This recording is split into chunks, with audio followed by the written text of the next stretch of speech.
تمام طرح کی تعریفیں، خوبیاں اور برائیاں صرف اللہ رب العالمین کے لیے ہیں، جو تنہا اس کائنات کا خالق و رازق اور مدبر ہے، جس نے بنو نوع انسان کو اس کائنات میں بسایا اور اس پر اپنے انعام و اکرام کی بارش کی۔ اور سب سے بڑا انعام اور اکرام جو اس نے بنی نوع انسانیت پر کی ہے، وہ ان کی روحانی ضرورتوں کی تکمیل تھی۔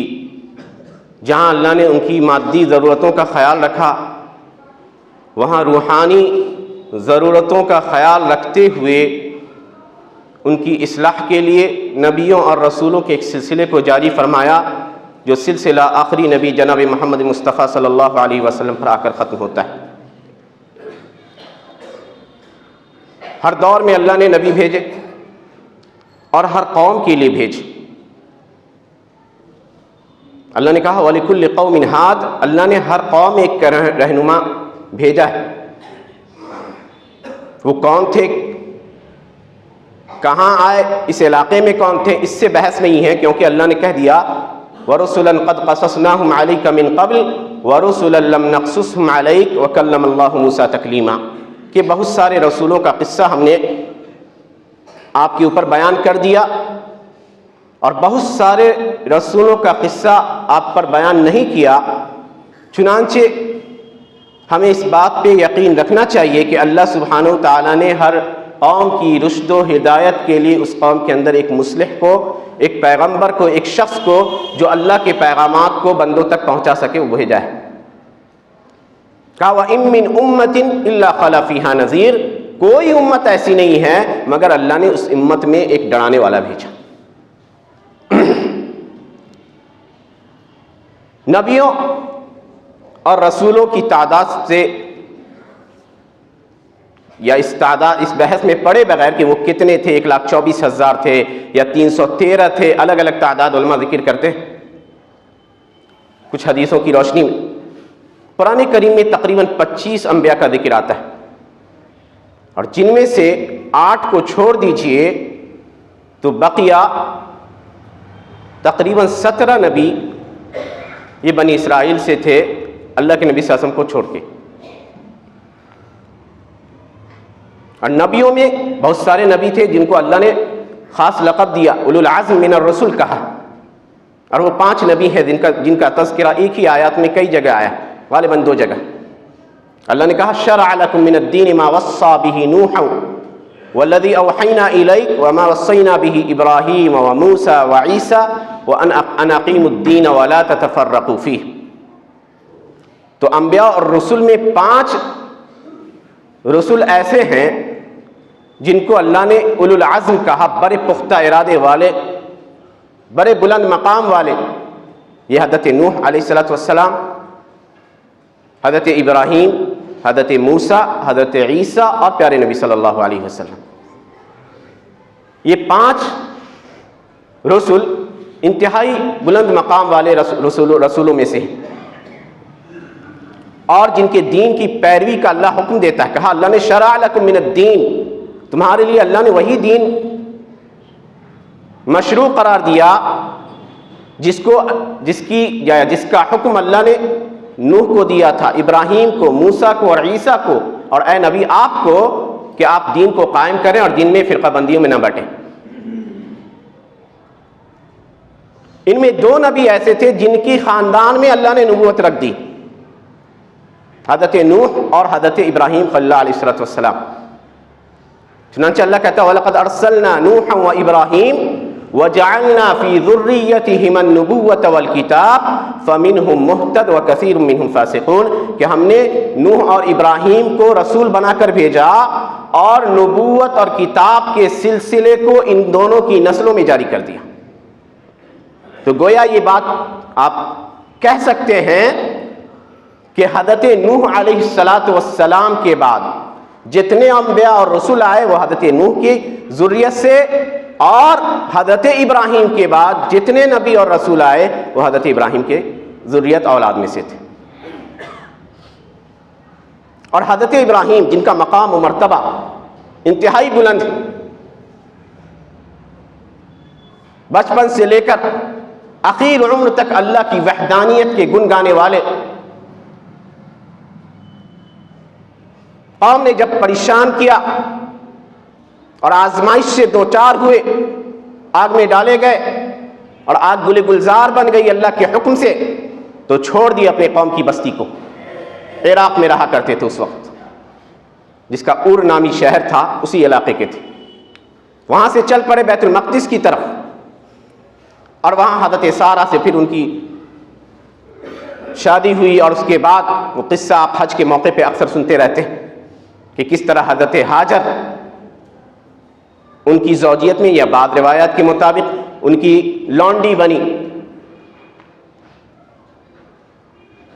اور کیسے انہوں نے حضرت ہاجر کو مکہ کے بے آب و گیاہ وادی میں ان کے شیرخوار بچے کے ساتھ چھوڑا، اور سارہ کو لے کر پھر بیت المقدس میں رہے، جہاں اللہ نے حضرت اسحاق علیہ السلام بطور بیٹا، دوسرا بیٹا عنایت کیا۔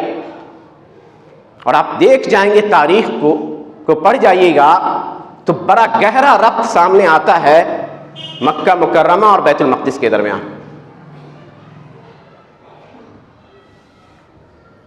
وہ پہلا وہ گھر جس کی بنیاد ڈالی گئی اللہ کی وحدانیت کے لیے، اللہ کی بندگی کے لیے اس روئے زمین پر، وہ مسجد الحرام ہے، کعبہ ہے۔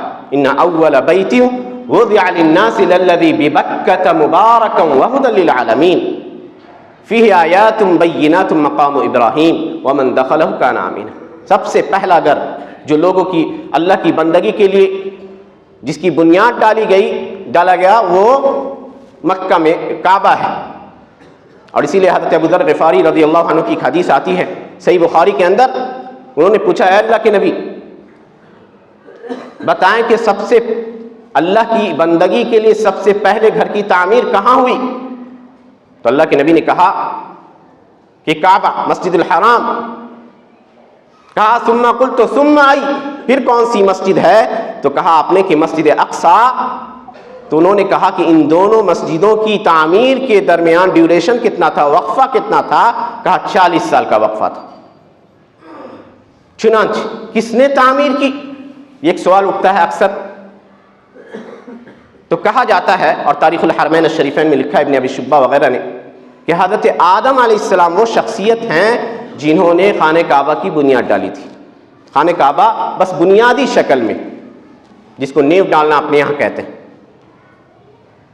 اور مسجد اقصی کی بھی صحیح روایات کے مطابق حضرت آدم نے ہی بنیاد ڈالی ہے، دونوں کے درمیان 40 سال کا وقفہ۔ پھر اس کی ایک مسجد کی صورت اختیار کر لینا، تو جب حضرت ابراہیم علیہ السلام اپنے بیٹے اسماعیل کی کھوج بین کے لیے اور ان کی دیکھ بھال کے لیے جب مکہ پہنچے تھے، آپ نے 2 مرتبہ قصہ سن چکے ہیں، دوسری مرتبہ جب ملاقات ہوتی ہے اسماعیل سے تو خانہ کعبہ کی بنیادوں کو اٹھاتے ہیں، اسی بنیاد کو جو حضرت آدم نے رکھ ڈالی تھی۔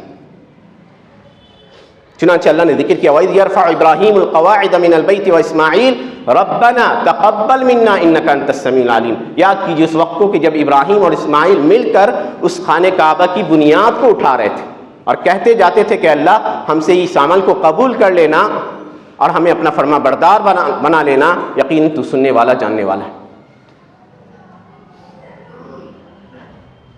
تو جہاں خانہ کعبہ کی تعمیر حضرت ابراہیم خلیل اللہ امام الانبیاء، ابو الانبیاء جن کا لقب ہے، انہوں نے اس کی بنیاد کو اٹھایا، اور وہاں انہوں نے حج کے لیے وہ ندا دی جس کے بارے میں اللہ نے انہیں حکم دیا وَأَذِّن فِي النَّاسِ بِالْحَجِّ يَأْتُوكَ رِجَالًا وَعَلَى كُلِّ ضَامِرٍ يَأْتِينَ مِنْ كُلِّ فَجٍّ عَمِيقٍ۔ حج کے لیے ندائے عام کر دیجئے، لوگ پیدل سوار ہو کر اور دشوار گزار راستوں سے اور سیدھے راستوں سے وہاں پہنچیں گے، اور پہنچ رہے ہیں آج تک اور انشاءاللہ تا قیامت۔ اس تعمیر سے فارغ ہونے کے بعد پھر حضرت ابراہیم لوٹ گئے تھے بیت المقدس، اور اپنے بیٹوں کے ساتھ بیت المقدس میں مسجد اقصی کی بنیاد کو اٹھائے۔ چنانچہ اور وہیں الخلیل شہر ہے فلسطین کا جو آج یہودیوں کے زیر ستم ہے، اسی علاقے میں ان کی موت ہوتی ہے۔ غور کرنے کا مقام ہے توحید کے سب سے بڑے علمبردار حضرت ابراہیم خلیل اللہ علیہ السلام، جن کی زندگی کو ہمارے لیے نمونہ قرار دیا گیا.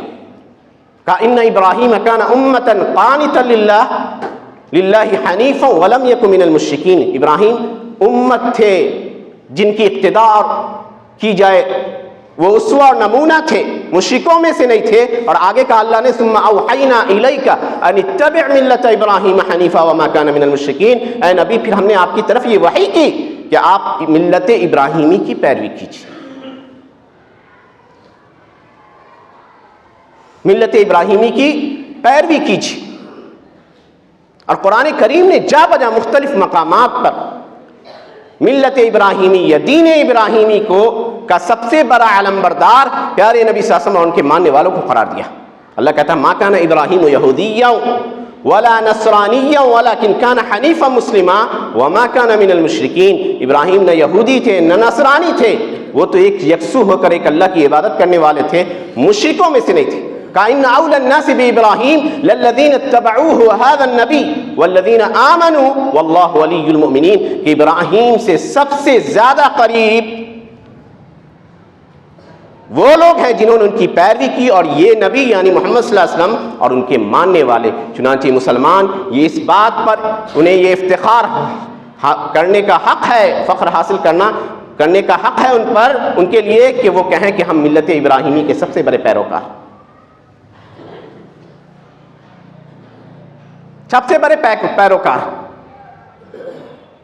اور اسی لیے آپ دیکھیے گا کہ پیارے نبی صلی اللہ علیہ وسلم کی زندگی کا سب سے اہم مرحلہ جب پیش آتا ہے تو اسی رشتے کی جوڑ کو ایک طرح سے پھر تازہ کیا جاتا ہے. چنانچہ آپ کو مسجد الحرام سے لے کر مسجد اقصی تک کا سفر کرایا جاتا ہے جو اسرا کے نام سے معروف ہے. اب پھر وہاں سے معراج کا سفر ہوتا ہے جس کو اللہ نے 15ویں پارے کی پہلی آیات میں ذکر کیا. سبحان الذی اسرا بعبدہ لیلا من المسجد الحرام الی المسجد الاقصی الذی بارکنا حولہ لنریہ من آیاتنا انہ هو السمیع البصیر. کہ بلند اور پاک ہے وہ ذات جس نے اپنے بندے کو رات کے ایک حصے میں راتوں رات لے گئے مسجد حرام سے مسجد اقصی کی طرف، جس کے ارد گرد ہم نے برکتیں ڈال رکھی تاکہ ہم انہیں اپنی نشانیاں دکھائیں. ایک مخصوص وقت میں کہہ دیجئے کہ لائٹ کی رفتار سے بھی زیادہ وہ سفر جو بعد میں جا کے آئنسٹائن کی وہ تھیوری بنی جس کو اسپیشل ریلیٹیویٹی کی تھیوری کہی جاتی ہے، جو ٹائم ڈائلیشن اور اسپیس کنٹریکشن کے نام سے جانی جاتی، وہ بنیاد تھی. اسی واقعے کو تناظر میں رکھتے ہوئے فزکس کے ماہروں نے اس امکان کو تلاشا کہ کیا روشنی کی رفتار سے بھی زیادہ سفر ممکن ہے ایک انسان کے لیے. اسی واقعے میں اسراء اور معراج کو سامنے رکھتے وہاں آپ نے انبیاء کی امامت کی، پھر اللہ سبحانہ تعالیٰ نے ان کو معراج کروایا آسمان دنیا کا، پھر ساتھ آسمانوں کا سفر ہوا، نبیوں سے ملے، انبیاء سے ملے اور انبیاء کے پیغامات ان کو ملے. یہ پورا واقعہ آپ جانتے ہیں اسراء اور معراج کے واقعے سے. بحث یہ اس بات کی ہے کہ اس رشتے کا استوار ہوا جو حضرت پیارے نبی صلی اللہ علیہ وسلم جو بنی اسماعیل سے ہیں. اور آپ یاد رکھیے کہ عربوں میں حضرت ابراہیم نے اسماعیل علیہ السلام کو مکہ میں بسایا. اسماعیل علیہ السلام سے لے کر پیارے نبی صلی اللہ علیہ وسلم تک عربوں میں کوئی اور نبی نہیں آیا، یعنی بنو اسماعیل سے صرف اللہ کے نبی صلی اللہ علیہ وسلم ہیں. ایک شاذ قول آتا ہے کہ حضرت عیسیٰ کے بعد سنان نام کا ایک شخص آیا جو نبی تھا. یہ ضعیف اور شاذ قول ہے. گویا بنو اسماعیل سے آپ تنہا ہیں، اور بنو اسحاق علیہ السلام کی نسل سے بنی اسرائیل کے 1000 سے زائد انبیاء ہیں. 1000 سے زائد انبیاء ہیں. اور یہود جنہیں بڑا فخر ہے کہ وہ اللہ کی پسندیدہ قوم ہے، وہ ملت ابراہیمی کی سب سے بڑی دعوے دار ہے پیروی کی. انہوں نے نبیوں کے ساتھ کیا سلوک کیا جو آج ہم دیکھ رہے ہیں، چاہے وہ فلسطین ہی ہے، دنیا میں کسی بھی جگہ. اس سب کلیش اور ٹکراؤ کی بنیادی وجہ یہ ہے کہ وہ اپنے آپ کو اللہ کی سب سے منتخب قوم کہا کرتے تھے. وہ عربوں کو حقیر سمجھتے تھے. وہ اللہ کے آخری نبی کے منتظر تھے، لیکن ان کو لگتا تھا کہ آخری نبی اسحاق علیہ السلام کی نسل سے آئیں گے. اور جب انہوں نے اللہ کے نبی کو دیکھا اور ان کی نشانیوں کو دیکھا تو سمجھ گئے کہ آخری نبی جن کی آمد کا انتظار تھا وہ یہی ہیں، محمد صلی اللہ علیہ وسلم. لیکن مارے حسد کے کہ وہ ان کے خاندان سے نہیں ہوئے، انہوں نے آپ کی نبوت کا نہ صرف انکار کیا بلکہ حضرت صفیہ بنت حیی جو یہودیوں کے سردار حیی بن اخطب کی بیٹی تھیں، اب بعد میں ام المومنین بنی، ان کا بیان ہے کہ وہ کہتی ہیں کہ جب میرے چچا یاسر اور والد حیی بن اخطب نے نبی صلی اللہ علیہ وسلم کو دیکھا اور ان کی صداقت کی نشانیوں کا ملاحظہ کیا تو کہا بات تو صحیح ہے کہ یہ نبی ہیں، تو دونوں نے آپس میں مشورہ کیا کہ یہ چونکہ ہمارے خاندان سے نہیں ہے اس لیے ان سے عداوت کا ایک سلسلہ شروع ہو جائے گا، اور وہ عداوت کا سلسلہ آج بھی آپ دیکھ رہے ہیں۔ وہ کہتے ہیں کہ نحن ابناء اللہ واحباؤہ، ہم اللہ کے بیٹے ہیں، والعیاذ باللہ اللہ کی پسندیدہ قوم ہیں۔ بڑا ظلم تھا، بڑا ظلم تھا انہیں، جس نبی نے ان کے لیے بے حد اذیتیں جھیلی اس نبی کو انہوں نے پوری زندگی ستایا۔ حضرت موسیٰ کلیم اللہ علیہ السلام پوری زندگی ستایا، اور اسی لیے یہ راز ہے کہ قرآن کریم نبیوں میں سب سے زیادہ کسی نبی کا ذکر کرتا ہے تو وہ حضرت موسیٰ ہے۔ بڑی مناسبت تلاش کرنے کی کوشش کی ہے علماء نے، کیا وجہ ہے کہ قرآن کریم میں سب سے زیادہ حضرت موسیٰ کا ذکر آتا ہے؟ 136 جگہ قرآن کریم حضرت موسیٰ کا ذکر کرتا ہے، ان کی پیدائش کے قصے سے لے کر وادی تیہ یا تور کے پہاڑ یا وادی سینا تک پہنچنے کے واقعات قرآن کریم میں مذکور ہیں۔ علماء نے کہا کئی وجوہات ہیں کیوں قرآن کریم حضرت موسیٰ کا سب سے زیادہ ذکر کرتا ہے۔ کہا کیونکہ شریعت محمدی کے بعد جو سب سے بڑی شریعت تھی کسی زمانے میں وہ شریعت موسوی تھی، یعنی موسیٰ علیہ السلام کی شریعت جن کے اوپر توراۃ جیسی عظیم الشان کتاب نازل ہوئی۔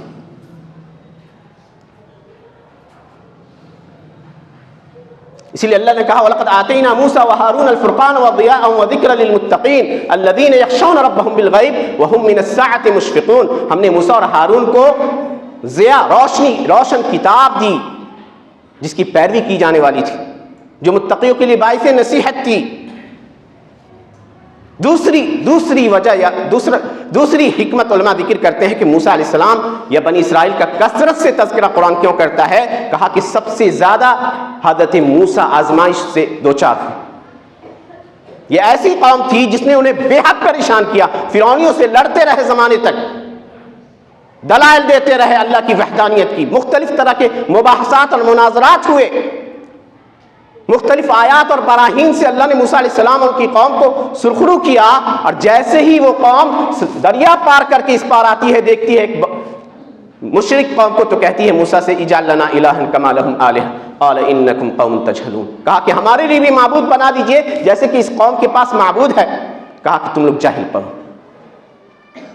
موسیٰ علیہ السلام کو اللہ نے بلایا کوہ طور پر 70 لوگوں کو لے کے چلیے آئیے، اور ان 70 کو لے کر جب گئے تو یہ قوم کے سب سے سر آوردہ لوگ تھے، انتہائی منتخب طبقہ تھا یہ، اور ان کی جرأت دیکھ لیجئے، کہا یا موسیٰ لن نؤمن لک حتی نری اللہ جہرۃ فاخذتہم الصاعقۃ وہم ینظرون، کہ اے موسیٰ ہرگز آپ پر ایمان نہیں لائیں گے یہاں تک کہ اللہ کو ان آنکھوں سے نہ دیکھ لے۔ اللہ نے کہا کہ انہیں چیخنے دھر دبوچا، مرتے ہوئے ایک ایک کو دیکھ رہا ہے کہ ایک ایک موت کا شکار ہو رہا ہے، پھر اللہ نے انہیں زندہ کیا، اس کے باوجود ان کی دلوں کی کجروی نہیں گئی۔ کہا اللہ نے کہ جاؤ چلے جاؤ بیت المقدس میں داخل ہو جاؤ، کہنے لگے نا بڑی طاقتور قوم رہتی ہے عمالقہ کی قوم، اذهب انت وربك فقاتلا، جائیے آپ اور آپ کا رب لڑے، ہم تو یہاں بیٹھ کر آرام کرنے والے۔ یہ ان کی جرأت تھی۔ نعوذ باللہ، اللہ کو کہا اللہ بخیل ہے، وقالت اليهود يد الله مغلولة غلت ايديهم ولعنوا بما قالوا بل يداه مبسوطتان، کہتے کہ اللہ کا ہاتھ بندھا ہوا ہے، اللہ بخیل ہے، نعوذ باللہ۔ اللہ کہتا ہے کہ ان کے ہاتھ بندھ جائے، بلکہ اللہ کے ہاتھ تو کھلے ہوئے ہیں، فراخ دلی سے وہ اپنے بندوں پر خرچ کرتا ہے۔ کہتے تھے کہ اللہ فقیر ہے، والعیاذ باللہ ان اللہ فقیر ونحن اغنیاء، ہم مالدار ہیں اللہ فقیر۔ یہ ان کی جرأت کو دیکھ لیجیے، کیوں قرآن نے ان کو مغلوب کہا؟ وہ قوم جس پر اللہ کا غضب نازل ہوا، جس قوم نے اللہ کے ساتھ شرک کیا، اس نبی کو ستایا، جو نبی پوری زندگی ان کے لیے جس نے وقف کر دیا تھا اپنے آپ کو، انہوں نے اللہ پر جھوٹ باندھے، وَيَقُولُونَ عَلَى اللَّهِ الْكَذِبَ وَهُمْ يَعْلَمُونَ، جانتے ہوئے اللہ پر جھوٹ باندھتے. انہوں نے اس دنیا کی امن و فلاح کو تباہ کرنے کی کوشش کی. سب سے پہلے جادو اور اس طرح کی چیزیں یہ یہودی ہیں جنہوں نے پھیلایا اس دنیا کے اندر. وَاتَّبَعُوا مَا تَتْلُو الشَّيَاطِينُ عَلَى مُلْكِ سُلَيْمَانَ وَمَا كَفَرَ سُلَيْمَانُ وَلَكِنَّ الشَّيَاطِينَ كَفَرُوا. انہوں نے ان جادوؤں کی، ان چیزوں کی پیروی کی جو 2 فرشتوں کے اوپر بابل میں بطور آزمائش نازل ہوئی تھی. کہتے تھے وہ فرشتے مت سیکھو اس جادو کو، یہ آزمائش ہے. پھر بھی سیکھا اور سیکھنے کے بعد لوگوں کو قتل کیا، شوہر اور بیوی کے درمیان جدائی ڈالی. تو دنیا میں جو بھی اس قبیل کے کام ہو رہے ہیں آج تک، اس کا سرا یہودیوں سے ملتا ہے. انہوں نے وعدوں کو توڑا. اللہ کے نبی صلی اللہ علیہ وسلم سے جب مدینے میں آئے تو ایک معاہدہ ہوا تھا صلح مدینہ کے نام سے. اس معاہدے کو نہ صرف پاش کیا بلکہ پیارے نبی صلی اللہ علیہ وسلم کی جان لینے کے در پہ ہوئے. ان کے اوپر سے پتھر ڈالنے کی کوشش کی گئی. حضرت جبریل آ کر خبر کر گئے. نبی صلی اللہ علیہ وسلم پر جادو کیا، عرصے تک بیمار رہے، یہاں تک کہ قل اعوذ برب الفلق اور قل اعوذ برب الناس جیسی صورتیں نازل ہوئیں. اس کے بعد اللہ کے نبی پڑھا کرتے تھے. تو حضرت جبریل نے آپ کو دم کیا، آپ کے کھانے میں زہر ملایا گیا. دیکھ لیجئے نبیوں سے ان کی جرأت کو دیکھ لیجئے. یہ انبیاء کو قتل کیا کرتے تھے. او کلما جاءکم رسول بما لا تهوى انفسکم استکبرتم ففریقا کذبتم وفریقا تقتلون. جب بھی کوئی رسول آیا کیا ایسا نہیں ہوا کہ تم نے تکبر کا مظاہرہ کیا، ایک گروپ کو کی تکذیب کی اور دوسروں کو مار ڈالا. حضرت زکریا، حضرت یحییٰ جیسے جلیل القدر انبیاء ان کے ہاتھوں مارے گئے. یہ قوم جس دنیا میں اپنے آپ کو عزیز کہتی ہے، جہاں گئی دنیا میں اس نے امن و عالم کو بگاڑ کے رکھ دیا. اور آپ تاریخ الٹ کے دیکھیے، انہوں نے نبیوں کے اوپر ایسے الزامات لگائے کہ جس کو سن کر رنگٹے کھڑے ہو جائیں. انہوں نے اپنے اس مورث کو نہیں چھوڑا، حضرت یعقوب جن کی اولاد کے نام پہ وہ جانے جاتے بنی اسرائیل. یعقوب اسرائیل علیہ السلام، اسرائیل یعقوب علیہ السلام کا لقب ہے. اسرائیل کا مطلب ہوتا ہے عبرانی زبان میں اللہ کا بندہ. انہوں نے ان کو بھی نہیں چھوڑا. نعوذ باللہ، کہنے لگے کہ اللہ سے کشتی لڑی یعقوب نے، جھوٹی طریقے سے نبوت حاصل کیا اسحاق سے. یہ اپنے باپ کے اوپر الزام لگانا تھا ان کا. انہوں نے حضرت نوح کو نہیں چھوڑا. کہا نعوذ باللہ کہ نوح نے شراب پی اور حام کے بیٹے کنعان جو ان کے دشمن تھے یہودیوں کے اس زمانے میں، اس کی طرف منسوب کر دیا کہ نوح نے کنعانیوں پر بد دعا دی. انہوں نے حضرت لوط کو نہیں چھوڑا کیونکہ لوط کی نسل سے ایک قوم تھی موابین جو اس وقت ان سے لڑ رہی تھی. کہنے لگے نعوذ باللہ کہ لوط نے اپنی بیٹیوں سے زنا کیا. یہ ہے ان کی حالت انبیاء کے ساتھ، یہ ہے ان کی جرأت انبیاء کے ساتھ. اسی لیے دیکھیے گا تاریخ کے صفحات کو پلٹتے ہوئے 749 قبل مسیح حضرت عیسیٰ سے پہلے آشوریوں نے انہیں تخت و تاراج کی. 580 کے آس پاس میں بخت نصر نے، بابل کے بادشاہ بخت نصر نے ان کو نہ صرف تخت و تاراج کیا بلکہ توریت کو بھی جلا ڈالا تھا جو بعد میں عزیر نے لکھا، جس کا ذکر قرآن کریم 15ویں پارے کی ابتدائی صفحات میں کرتا ہے. اور اس کے بعد پھر 70 حضرت عیسیٰ علیہ السلام کی ولادت کے 70 سال بعد ٹیٹس رومی نے بیت المقدس کو نہ صرف تخت و تاراج کیا بلکہ بڑی تعداد میں انہیں قیدی بنایا. اور اس کے بعد 1080 عیسوی سے 1933 تک آپ تاریخ پڑھیے گا تو جس جگہ یہ قوم گئی وہاں اس نے فساد پھیلایا، وہاں اس نے سودخوری کو بڑھاوا دیا، وہاں اس نے زنا کو بڑھاوا دیا، وہاں اس نے فواحش کو بڑھاوا دیا. ہر وہ کام انہوں نے کیا دنیا کے اندر. کہنے دیجئے جو بھی فساد ہے، جو بھی شر ہے، اس کے پیچھے یہودیوں کا ہاتھ. یہ انبیاء کی دشمن جماعت ہے. اللہ کے ساتھ بدتمیز قوم ہے، اللہ کے ساتھ بدتمیزی کا مظاہرہ کرنے والی قوم. آج ہم نے عالم کے دعویدار کو دیکھ چاہیے، بڑے قانون بنائے گئے تھے انسانی حقوق کی حفاظت کے لیے. بچوں کو نہ مارا جائے، ہاسپٹلوں کو نہ بمباری کی جائے ہاسپٹلوں پر. آج ہاسپٹل مسمار کیے جا رہے ہیں، چھوٹے چھوٹے بچے ماں کی کوکھ سے نکلتے ہوئے مار دیے جا رہے ہیں. یہ کیسی انسانیت ہے اور کیسی روشن تہذیب کے دعویدار ہیں، اور ہم اور آپ آنکھ بند کر کے ان کے پیچھے جاتے ہیں، انہیں اپنا دوست بناتے ہیں. اور ہم میں سے کہنے دیجئے کہ بہت سارے انٹلیکچوئل طبقہ ہے ہمارے مسلمانوں میں جو اسلام کی تعلیم کو ناقص سمجھتا ہے اور یورپی تعلیم کو اپنے لیے سراپا خیر و رحمت سمجھتا ہے. دیکھ چاہیے آج آپ کی زبانیں گم کیوں ہیں؟ آپ کے قلم خاموش کیوں ہے؟ کیوں نہیں آپ لکھتے ہیں؟ اس تہذیب کے پرستار ہیں آپ جس تہذیب کے پیچھے پیچھے بھاگتے نظر آ رہے ہیں۔ اللہ کہتا ہے یا ایھا الذین آمنوا لا تتخذوا الذین اتخذوا من دینکم ہزوا ولعبا من الذین اوتوا الکتاب من قبلکم والکفار اولیاء واتقوا اللہ ان کنتم مؤمنین۔ اے مومنو، ان لوگوں کو جنہوں نے تمہارے دین کا مذاق اڑایا ہے، اسلام کو پاش پاش کرنے میں، اسلامی تعلیمات کو داغدار کرنے میں دنیا کی ان قوموں کا بڑا حصہ رہا۔ یہ یہود و نصارہ ہے جنہیں ہمارے مسلمان جن کی پیروی کو اپنا فخر سمجھتے ہیں۔ نیا سال آ رہا ہے، دیکھ لیجئے ایک بڑا طبقہ مسلمانوں کا نئے سال کی جشن مناتا نظر آئے گا۔ نبی صلی اللہ علیہ وسلم نے کہا تھا لَتَتَّبِعُنَّ سَنَنَ مَنْ كَانَ قَبْلَكُمْ، تم اپنے سے پہلے قوموں کی پیروی کرو گے، ایک دم ہو بہو پیروی کریں گے۔ حَتَّى لَوْ دَخَلُوا جُحْرَ ضَبٍّ لَدَخَلْتُمُوهُ، یہاں تک کہ وہ کسی سوراخ میں داخل ہوں گے گوہ کے تو تم بھی داخل ہوگے۔ کہا صحابہ نے کہ اللہ کے نبی کی یا یہود و نصارہ ہے؟ کہا اس کے علاوہ اور کون ہو سکتے ہیں؟ اس کے علاوہ اور کون ہو سکتے ہیں؟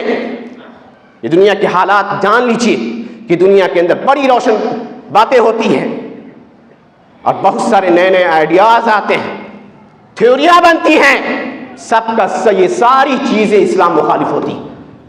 یہ دیر یا سویر کہہ دیجئے اسلام کو نقصان پہنچانے کے لیے بنائی جاتی ہے۔ اپنے دین پر فخر محسوس کیجئے۔ اسلام عزیز ہے، اسلام عزیز ہے، آیا ہے اس لیے کہ غالب ہو۔ اللہ کے نبی صلی اللہ علیہ وسلم نے مشن گوئی کی تھی، حضرت تمیم داری کی صحیح روایت آتی ہے، کہا اللہ کے نبی صلی اللہ علیہ وسلم نے لَيَبْلُغَنَّ هَذَا الْأَمْرُ مَا بَلَغَ اللَّيْلُ وَالنَّهَارُ، یہ دین وہاں تک پہنچ کے رہے گا جہاں یہ سورج طلوع ہوتا ہے، اور جو اس دین کو اختیار کرے گا وہ عزیز اور غالب رہے گا، جو اس دین کو چھوڑ دے گا وہ ذلیل اور رسوا رہے گا۔ دیکھ لیجیے کیا حالت ہے۔ ہم نے اپنے دین پر فخر محسوس کرنا چھوڑ دیا، اسلامی وضاقتہ میں جانے میں شرماتے ہیں، کہے گا فنڈامنٹلسٹ ہے، بنیاد پرست ہے۔ اپنے دین پر فخر کیجیے، اپنے دین کو عزت دیجیے، کیونکہ آپ کی عزت آپ کی عزت دین کی عزت سے ہے۔ اور یاد رکھیے کہ یہ چیزیں جو ہو رہی ہیں یہ قیامت کی بڑی نشانیاں ہیں۔ پیارے نبی صلی اللہ علیہ وسلم سے بخاری اور مسلم کی مشہور حدیث آتی ہے، کہا لا تقوم الساعہ، قیامت قائم نہیں ہوگی حتی تقاتل الیہود، یہاں تک کہ تم یہودیوں سے لڑائی نہ کر لو۔ یہ جو ہو رہا ہے منظر عام پر، یہ قرب قیامت کی سب سے بڑی دلیل ہے۔ مسلم شریف کی مشہور حدیث آتی ہے، اللہ کے نبی صلی اللہ علیہ وسلم نے فرمایا کہ دجال نکلے گا اور دجال کی پیروی یہود اصفہان جو ایران کا شہر ہے وہاں کے 70,000 یہود کریں گے، جن کے اوپر کالی پگڑیاں ہوں گی، تیلسان۔ اور کمال کی بات یہ ہے کہ آج ان کی تعداد اس محلے میں 50,000 سے زیادہ ہے، جو الیہودیہ محلے کے نام سے جانا جاتا ہے، اصفہان کا وہ شہر، وہ علاقہ۔ وہ بھی انتظار میں ہے مسیح کے، اور ہم بھی انتظار میں حضرت عیسیٰ کے۔ ان کا مسیح دجال ہوگا جس کے پیچھے وہ لڑیں گے حضرت عیسیٰ اور مسلمانوں سے، اور حضرت عیسیٰ اتریں گے اور ان کے ساتھ مسلمان لڑیں گے۔ یہود کا خاتمہ ہوگا، دجال حضرت عیسیٰ کے ہاتھوں مارا جائے گا، اسی جگہ پہ جہاں آج اسرائیل کا ایئرپورٹ ہے، لد۔ تو یہ سب پیشن گوئیاں ہو چکی ہیں، اسی لیے گھبرانے کی ضرورت نہیں ہے۔ دین سے عزت حاصل کیجئے، دین پر فخر کیجئے، اور دین کو اپنے اندر، اپنے بال بچوں کے اندر اور اپنے سماج کے اندر لاگو کرنے کی کوشش کیجئے۔ اللہ سبحانہ وتعالیٰ سے دعا ہے کہ اللہ سبحانہ وتعالیٰ ہمیں جب تک زندہ رکھے، دین اسلام پر زندہ رکھے، اور جب ہمارا خاتمہ ہو تو ایمان پر خاتمہ ہو۔ آمین وآخر دعوانا الحمدللہ رب العالمین۔ اقول قولی ھذا استغفر اللہ لی ولکم ولسائر المسلمین فاستغفروہ انہ هو الغفور الرحیم۔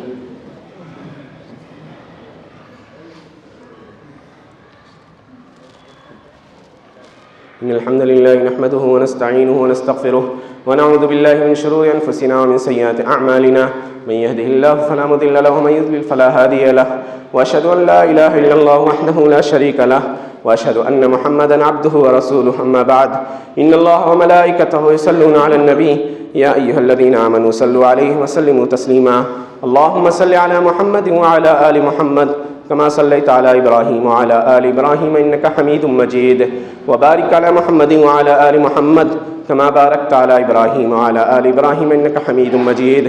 عباد الله رحمكم الله، إن الله يأمر بالعدل والإحسان وإيتاء ذي القربى وينهى عن الفحشاء والمنكر والبغي يعظكم لعلكم تذكرون، اذكروا الله يذكركم وادعوه يستجب لكم ولذكر الله أكبر والله يعلم ما تصنعون۔